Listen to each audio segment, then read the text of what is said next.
defense, and at the end of the day, Liverpool may end up messing them up more. So if you look at it the way the game is now, I think Liverpool were lucky yesterday that they didn't concede, because if they had conceded, that would have changed the chemistry of the game going into the return leg at the Etihad, because Man City would have succeeded in scoring that crucial away goal. They looked for it yesterday, they didn't get it. So now that Liverpool kept a clean slate, I mean, it is going very, very difficult for Man City to come back. But not forgetting what happened PSG Barcelona. People had already written off Barcelona, but in football, anything can still happen. Nobody thought that a Barcelona would score 6 goals against PSG, and they did it in style.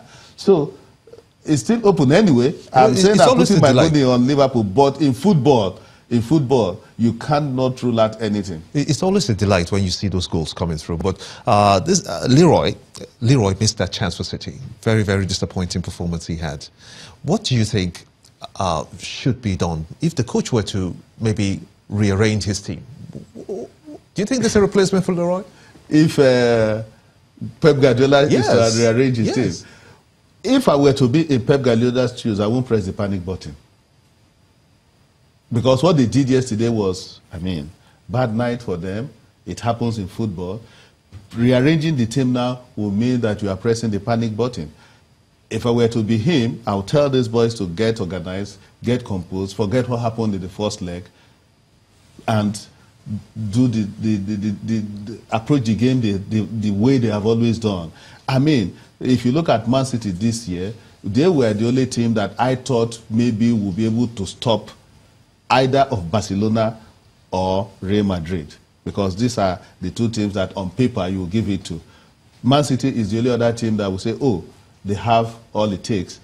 If you look at their performance in the EPL, they've run away leaders.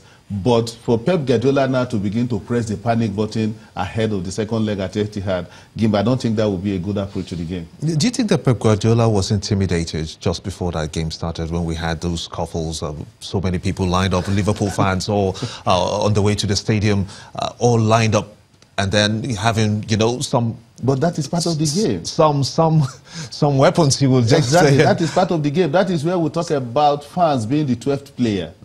I mean, if you look at the support yesterday, I mean, Liverpool, they pride themselves that they never walk alone. And yesterday, they never walked alone. The support was massive.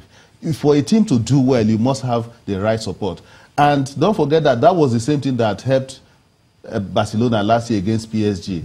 When PSG had that massive first leg victory, the people in Barcelona, the fans at Nou Camp, they kept supporting their team. It was a massive crowd. Look at yesterday, the kind of support that Liverpool enjoyed. So it is part of the game. You intimidate your opponent. And even with windows being smashed?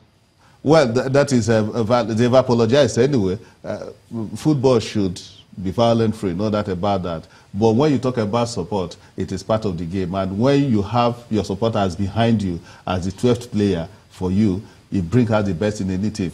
You know, it's football, or should I say sports in general. It's all about, okay, you win today, tomorrow you're coming on my turf, and tomorrow is going to be my own turn to, you know, but then, revenge. Would the revenge strategy also be seen as having people lined up the street also to the stadium? Yeah, but the revenge... At some point, let's say that hopefully we'll not get those kind of smashing of windows. Exactly. So the revenge thing at Etihad should not be smashing or being unnecessarily intimidated, but... I mean, Man City, they need their fans too, in the second leg, to be behind them. And I trust City fans. They will support their team. The fact that they've lost the first leg by 3-0 does not mean that they cannot recover.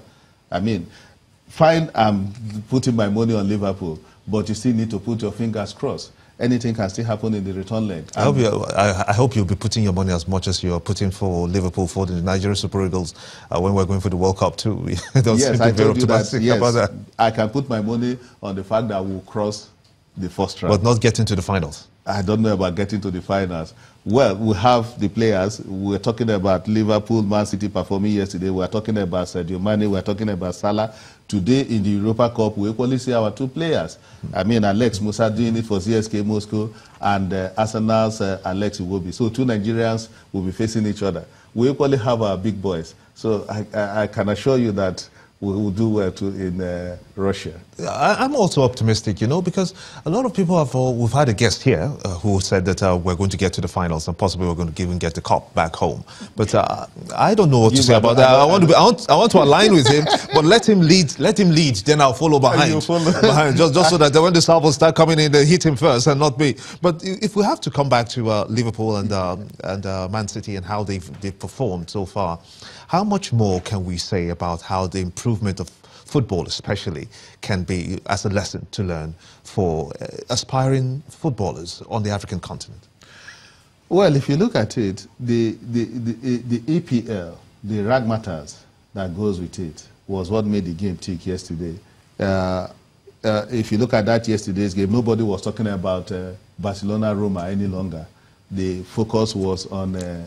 even though the Barcelona-Roma played yesterday as well. Ordinarily big game, but nobody talked about it. Even me that was a Barcelona fan, I was forced to watch the Liverpool-Man U game because that was the game to watch. It was a thriller, and it shows the level that the EPL has gone to. So I think we need to develop our football that same way so that when Nigerian teams are equally playing, you have something to look up to. And except you do your homework well, you will not get to that. But kudos to LMC, they are doing their best to ensure that our football equally gets to this level where we all celebrate. I mean, look at the Bulls yesterday. Liverpool, they have their supporters. Man City, they have their supporters here in Nigeria. And we're not talking about Nigerian clubs here. So, okay, well, we'll just take a very quick break and we'll be back after these messages. Join us again.